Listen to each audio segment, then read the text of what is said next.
Ahmadu. Naam. Karamɔgɔ Mahamadu. Naam. N b'a fɔ ma salamu alaikum fɔlɔ. Wa alaikum salam rahmatullahi wa barakatuh. N b'a fɔ i bisimila. Tabarikala. N bi kun. O diyara n ye. N b'a fɔ i k'a fɔ Bakari ye. Bamananw ko. Ni faama ko ku. Ni mɔgɔw ko ku banaw ku. I bɛ taa dun fɛn wɛrɛ. Nkalon tɛ nin na. Nkalon t'o la. Nkalon foyi t'a la. Ayiwa a banna. Nkalon t'a la dɛ. Faama ye faama ye. Waraba den bɛ taa kɔ di. N'o tɛ faama sigilen. E sigilen. Olu k'a fɔ k'a bilennen don. E k'a fɔ ko a finnen don. K'a finnen don. Non. E bɛ t'o fɔ yɔrɔ wɛrɛ de. Voilà, démocratie fanga o ye yɛrɛ karasi de ye. Fanga ye fanga de ye. Fanga ye fanga ye dɛ. Ko fanga Segu ka a fɔ Bakari ye fana. A bɛ bɔ dugu min na. Segu ko fanga tɛ sɔn bɛɛ jɛ ma. A yɛrɛ filɛ a b'a dɔn. A b'a dɔn. Ko fanga tɛ sɔn bɛɛ jɛ ma dɛ. Basi. Hali démocratie fanga tɛ sɔn bɛɛ jɛ ma. A fɔ ye. Basi démocratie fanga ye fanga ye quoi. Hali démocratie fanga la. Fanga bɛ yen. Ayi Segu ka o y'a balo ko fanga tɛ sɔn bɛɛ jɛ ma. Fanga tɛ sɔn bɛɛ jɛ ma. Segu ka y'a fɔ Basi ko k'a f'i ɲɛna. Donc karamɔgɔ bisimila. Ayiwa ne ka Abdulayi. Naamu.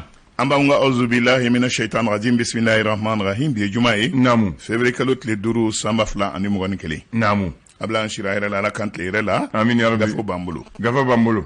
L'indépendant ale mun fɔ. A kumana Imam Mahmud Diko ale jaabi yan. A yiralen bɛ k'a fɔ Imam Mahmud Diko k'a y'a boloda. K'a fɔ Mali a baarakɛcogo a kɛ ciko kura. Baarakɛminɛnw kɛ ciko kura. Ka jamana kura jɔ. K'o tɛ taa cogo si la. Fo jamanaden fɛn fɛn da kan ka don joli la. Bɛɛ lajɛlen kɛ ɲɔgɔn sɔrɔ ko kura. Ka bɛn ko dɔ kan. Nin waati in na cɛba min filɛ nin ye ni an ka bolimafɛn ko bɛɛ lajɛlen kalifalen bɛ ale la Maganfili Dabo a ye bolifɛntigiw wa y'u wele k'o kɛ redevance péage min ni o sigilen don u k'a sara u kana u ban sarali ma kɛrɛnkɛrɛn la péage min bɛ Mamaribugu ani Farabana nin waati in na M5 RFP k'a y'a wajibiya CNT a kɛ ci min ye accord d'Alger ye sigi kɛ ko kunna ko kura ko min debilen don a la k'o lajɛ diɲɛma donnen na bɛnkanw kɛ bɛnkan kuraw ye tuguni ayiwa o don tɛ taa fo jamanadenw kɛ sigili kɛ i n'a fɔ Mahmud Diko ale y'a fɔ cogo min na sisan rapport min bɛ vérificateur général tɔgɔ la kɛrɛnkɛrɛn la Sukala kan o y'a yira k'a fɔ tanamako caman yera la fo ka taa se fiɲɛ ye fiɲɛ min n'o ye nafolo CFA miliyari 9 bɔɲɔngo ye. Le Mali d'aujourd'hui kuma na a ko jamanakuntigi karata min ni a bɛ ka labɛn camancɛ fanga fɛ ko Umar Tatamli ko n'i ye cɛ nacogo lajɛ n'a baarakɛcogo lajɛ fo n'a y'i ban dɛ ko n'o tɛ ko e ko nin de ye mɔgɔ ye Mali kan ka i bɔlɔngɔni si min na Maliyɛnw kan k'i bɔlɔngɔni si min na a dabɔra min ye transition ye kalata min kɛlen k'i kunda anw kan n'o y'a koloma yɔrɔ yɛrɛ jamana ɲɛma kalata u y'a boloda ka ban dɛ u ko nafolo min kan ka don a la o bɛ t'i jɔ CFA wari miliyari 30 ani miliyɔn 700 ni miliyɔn 50 bɔɲɔgɔn nin bɛɛ wa nin bɛɛ don u ka kalifa na police nationale Ablaye ko dɔ b'a kun kan dɛ jumɛn don ka d'a kan drogue minnu minɛra ni a bɛ yira an na jaw la k'u taara a jeni k'a drogue dɔw ma taa jeni yɔrɔ la dɛ k'a kun taara ka bɔ a ta yɔrɔ kan o tɛ ɲuman ye dɛ an bɛ vaccin bila ka taa sɛgɛsɛgɛ vaccin a bɛ se o la koyi b'a ko Jikɔrɔni Aseyi ko nin ye terima 2 ye minnu ni so min n'o tora tiɲɛ ye so min yɛrɛ n'a bɛ bin ni yɛrɛ sira kan a bɛ dugukolo min kan fo n'a kɛra o nafa ye o feereli ko ani o mana feere o tɔnɔ an b'o tila cogo jumɛn na miliyɔn 400 o bɛ o de kɛlɛ la terima 2 tiɲɛ wali tiɲɛ kan terima ni tiɲɛ wali tiɲɛ ni terima ye o b'a la ne hakili baden bɛ tiɲɛ ko mais terima ni tiɲɛ jigana a ko tiɲɛ na conseil des ministres min kɛra février kalo tile 3 tɛmɛnen na Barthélemy yɛlɛma donna ɲɛmɔgɔya la Alassane Njonbele n'u kama Eric ale ye Salifu Sanogo ale o nɔrɔ bila ko bɛna ta ni ye Salifu lajɛ k'a kun ye baara caman kɛ minnu bɛ yɛlɛma ko fɔ dɛ ko nka a nɔrɔ bilalen filɛ ni maa min ye nin ye ko maa fana don min ni journaliste kalan o jolen b'a la réalisateur fana don wa ye jɔyɔrɔ caman fɛngɛ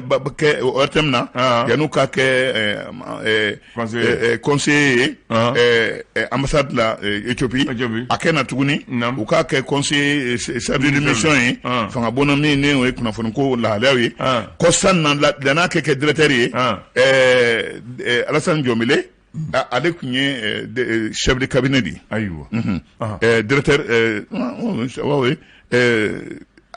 docteur Amadou Touré o ka mɔgɔba dɔ kun don ɲa dɔ o ye chef de cabinet kun don. Très bien. Ablaye. Nam. Mali aujourd'hui. Le Phoenix. C'est ainsi que mana. Akodi. Ko alsa arabu ye mobili munun di amma Ibrahim Bokar Keita ka wati la. Blindé. Mobili nu alsini mugo te mobili nu taro don. Etikodi. Ibrahim Bokar Keita an nasro akan horoyalen do towa do la. Fo ka cabinet siga towa la. Ka fo de ko aka masake koroya. O joro o bunya baka na musaka.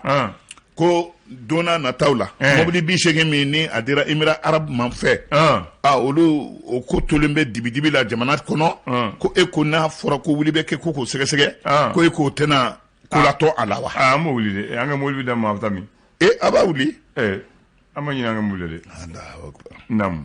Ablaye Mali ka ambassade min bɛ Washington ko u kɛlen ka avocat damadɔ la wuli bi ko madɔ ko magwɛn ambassade kelen bɛ ka i ɲɛrɔkin ka kɛ maa minnu kan a ye k'u labila dɔrɔn k'u labila Amérique ko sariya dɔ o tɔgɔ la nka maaw bɛ yen minnu n'olu ye américain surunadonnikɛlaw ye olu wulilen bɛ ambassade nɔfɛ koyi ko bin kelen nin ye yɛrɛsagokɛ de don ko n'o tɛ ko a tɛ ɲa dɛ an tɛ Mali la dɛ laada min bɛ an ka pankolojigi kɛnɛ masurunya a soci ninnu na Bamako senu ko minnu ye nkalon tigɛ jamanadenw ye k'u kan ka walan sɛmɛ dɛ o de ko de ka kan yanni kabini an b'an tuma la ayiwa Ablaye o bila kɛrɛfɛ sanksi y'a fɔ ne jumɛn info matin kuma na kunkoloba nun ka d'u ye dɛ somo kunkoloba kelen bɛ u ka journal la juma sa ou bien dongo don hali kunu kuna sini fana ne jɔn kunkolo ye ni Mohamed Ali Batiri kunkolo ye Mohamed Ali Batiri jumɛn ministre kɔrɔ in kɛ ministre kɔrɔ awɔ a ko di a ko Imam Mamud Diko ye janfa kɛ dɛ a ko ale ka kuma kolomayɔrɔ kɛra ko janfa kɛra ayiwa min ye Ɲɔnsɔnbugu sira yɛrɛ ye ka bɔ Ɲɔnsɔnbugu ka na Bangɔni na maa minnu ne olu sigilen sira in masurunya yɛrɛ la walima sira dalala la Ablaye ne jigilatigɛ tɛ fila ye bi u jigilatigɛ dɔ kan kari dɛ so dɔ kan kari pour sira dilan ministre fana y'a ye ko a bɛ kari Allahu akbar bɛɛ bi dɔ ye hakɛla so bɛ kari a ko ten Ablaye n'i ye Kadafi ka fanga tiɲɛni ye Kadafi kana Mali ye 22 octobre kana Mali ye k'e b'a dɔn k'a fɔ tiɲɛ yɛrɛ la ko yiriba binna yiriba in a bintɔ a binna ni yɔrɔ caman ye dɛ Mali t'o kɔlɔlɔ la bi ko yiri jalan bintɔ a bɛ yiri kɛnɛ bi a bɛ yiri kɛnɛ bi kuma in yɛrɛ bɛ nin de ko fɔ Ablaye kuma in kɔrɔ yɛrɛ de nin ayiwa kuma in nin info matin y'a fɔ Nouvelle Horizon kuma na a ko di nin waati na yirala k'a fɔ DDR démobilisation et réinsertion Mali la ko kɛlɛkɛcɛ 448 mɔku tɔgɔ la olu kɔni bɛ sɔrɔsiya kalan na bi nin waati na n'u tilara dɔrɔn k'u ta dɔrɔn ayiwa Jisim min bɛ Iyad Agali tɔgɔ la a ko muguni kisɛci min kɛra ni an ka sɔrɔsi 9 tora la ani minɛn caman ni Jisim min bɛ Iyad Agali tɔgɔ la o ko min kɛlen nin ye anw de nɔ don ayiwa Ablaye siran yɛrɛ t'a la tuguni ne yɛrɛ jɔrɔlen don Bambaji ni voiture blindée siran foyi u n'a ni voiture blindée blindée siyɛn wɛrɛ bɛ na avion yɛrɛ ka kisi ni o ye kojugu ye dɛ Bambaji ni blindé u b'o bolo mais n'u nana avion ye Ablaye o tɛ Mali Bamanci ye tuguni dɛ o na kɛ mɔgɔ wɛrɛ ale kun jɔrɔ la n'o tɛ an ka Bamanci ninnu kɔni olu tun bɛna u sen na olu tɛ avion ko ɲɛdɔn u tun bɛna u sen na u nana mobile la u nana moto la sisan u na blindé la ni blindé bɔra sɔrɔ mun na avion tɛ yan tiɲɛ la ala ka kisi ami Ablaye nin waati na min ye buru ani alikama mugu min bɛ kɛ buru ye o sɔngɔw basigili gouvernement ani maa minnu bɛ yen ni buru ko kuma tɛ taa olu kɔ u sigira kunu ka d'a kan n tɛ sɔn sɔngɔ dara buru kan dɔw ko fo 70 la ne ko an kɔni ta furu san furufuru n'a kɛra ten sinon am ta kabanyini am ka basarike ni ne mo mi namba ya nyasi pour vraiment o fene fere ba o fene nyo ani kaba buna sanga soro ni buruti soro al kamati soro nyo ni kaba amanga sere de la kan fufuru la abla tuna utana no wada utana no wada to shila aywa abla nam ni de nouvelle zonga kumai le républicain kumana akodi ni watina IMDH ani baraka nyogon association malien droit de l'homme uko ana baraka nyogon kolu kongo malembe ka fara ngon kan min ye yuruku ani tanama ko munun be ke ni sharia se ka fɛn fɔ atigu ye kolu kongo malembe ka iko de ola ne tanama ko yera mamina ini mineri ka kan na mineri ma ke kolu rebe wuli ki jɔ ka kuma fɔ ke kamene ayiwa sabe o ye kɛlɛ ye kɛlɛ min nan b'a fɔ bamanan b'a fɔ adabora ke kɛlɛ min do fɛngɛ de kɛlɛ do impunité ayiwa Ablaye ni de kuma yɛrɛ républicain min fɔ ayiwa an bɛ Mali tribune ta Mali tribune ale kɔni awa nin waati na ko an ka sariyabon sariyatigiw ko wuli kɛra ka u fana sɛgɛrɛ dɛ nam ka da kan yɛlɛma fɛ ka don jɔyɔrɔw la sigi kelen bɛ ka o de ma kɔnɔ a bɛna kɛ sini sinikɛnɛ mɔgɔ ma kɛ ala ye k'a dɔn a ko vaste mutation des magistrats attendu ayiwa walasa ɲɔgɔn ye belebeleba min kan ka kɛ conseil supérieur de la magistrature la o bɛ labɛn na ɲɛdɔn a kuma na fɔ o kɛnɛ kan ye Adam Dicko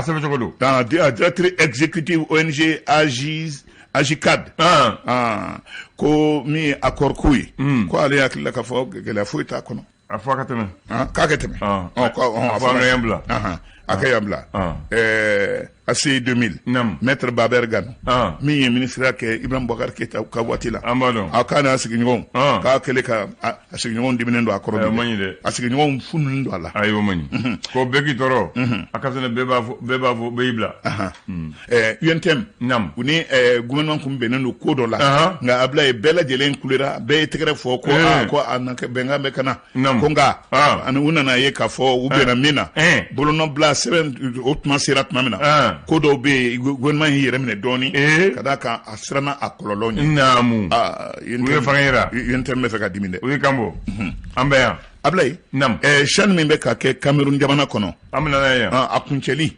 o ye Mali ani Maroc ye dɛ ayiwa ko nka nin ye minnu mɔgɔw jamana fila minnu talen filɛ nin ye kuncɛli kɛnɛ kan ko ninnu bɛɛ degnen don kuncɛli kɛ a kɛlɛ ninnu na ala ka foli hɛrɛ la an bolo ala ka a kɛlɛ k'a foli hɛrɛ la an bolo Ablaye o de ka d'an ye o ka d'an ye ayiwa bisimila Ablaye a bɛ kuncɛ ni inspecteur ye nin ye jumɛn ye l'inspecteur il a inspecté qui mairie min bɛ Yɛlɛmane fo Kayi mara la ala ta vraiment c'est Ablaye ima muso de filɛ nin ye u ye muso ka silamɛ furusiri kɛ o banna kalo damadɔ ɛsɛ u y'a wajibiya ko an k'a waleya an ka taa an bolonɔ bila sɛbɛn na mairie la Ablaye u selen kɔ tuma min na muso de filɛ nin ye ka janga boloki kɛ cɛ la cogo di n t'a la a ko k'ale t'a la a murutira a nogonin na silamɛ furusiri don mun ni ɲɔgɔn cɛ nka mairie la mɔgɔ t'a dɔn ɲɛrɔkin min y'a sɔrɔ a ko k'ale t'a la n'a ye mairie bi kɛ a b'a yɛrɛ siri kɛ a ko a t'a la Ablaye o nogonin na cɛ n'a ka jama k'olu tɛna lamɔla mɔgɔ dɔw sɔrɔla jama cɛman i n'a fɔ ladala ko la amini o ko n kɔrɔ n'a t'a la ne b'a la ne muso in t'a la muso wɛrɛ sɔrɔla kɛnɛ kan ye min ko k'ale b'a la dɔ ka fɛ ka jara ne dɔ ka bama fa dɔ ka nati ja est-ce que t'o la nka Ablaye nin de ye ɲɛnama ko ye est-ce que t'o la Ablaye commissaire de deuxième arrondissement na maa dɔw bɛ yen minnu olu ye sanu ŋanamu wanew yɛrɛ ye an ka jamana kɔnɔ Ablaye olu kɔni tɛgɛ taara olu yɛrɛ bɛ garde à vue la bi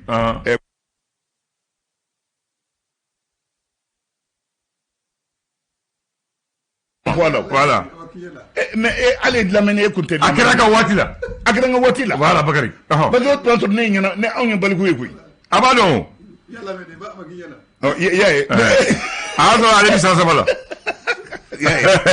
comme a ma ci la ko porotolenw caman kɛra Mali ni Congo ye ballon min tan n'a gɛlɛyara kosɛbɛ an taara 4-3 Amadu Juli 3-2 demi-finale 3-2 bɛɛ de bandara o match in senfɛ min tɛ ka fɔ mɔgɔw ye mais mɔgɔw de banara o waati la o mɔgɔ caman de banara o la Salifu b'o o mɔgɔw cɛ ma nka comme Salifu yɛrɛ yeli terrain kan o bɛ se ka hali adversaire lasira u y'a la jouer ka sɔrɔ sen banali bɛɛ tun b'a kalama a yɛrɛ tɛ se ka foyi ni ma kɛnɛ ye ma kɛnɛ de quoi balontan y'o de ye nka Mali mɔgɔ caman tun ma kɛnɛya o de kɛra nin ko in yɛrɛ ka an sɔrɔ nka bi donbagaw Baxi a bɛ bi donbagaw dɔn a n'a to dɔn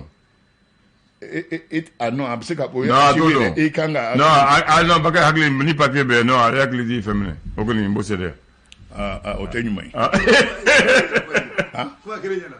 mais a kɛra an ɲɛna kɛ a ka waati n kɔni hakili bɛ min na est-ce que fɛnkɛ ka bi t'a la Musa Traoré Jigila a ka bi b'a la hakili bɛ o ka bi kɔnɔna est-ce que o de ma deuxième bi yɛrɛ voilà premier bi de sa Cheikh Fantamadi Keita Musa Traoré Jigila voilà olu de y'a a fɔ a ye o kɔni a ma kɛ ɲɛnɛmɛ ba dɔn Fantamadi ta a fɔra n y'a minɛ n kun hakili t'o la voilà nka mɔgɔ kelen de bɛ o tɔgɔ tora Mali kɔnɔ ka sɔrɔ balontanna ɲɛnama yɛrɛ tɛ Nbono le sorcier an ka to tan a ka ɲi n'a y'a fɔ dɔrɔn mɔgɔ Sadio b'an wele sisan Sadio b'an wele walima Mbaye Sadio b'an wele sisan wala Mbaye yɛrɛ segi b'an wele ayiwa Bakari ni flash kɛ yan Bakari i bɛ k'i bɛ flash kɛ wa Haruna don bon ayiwa i ni ce Kambɛ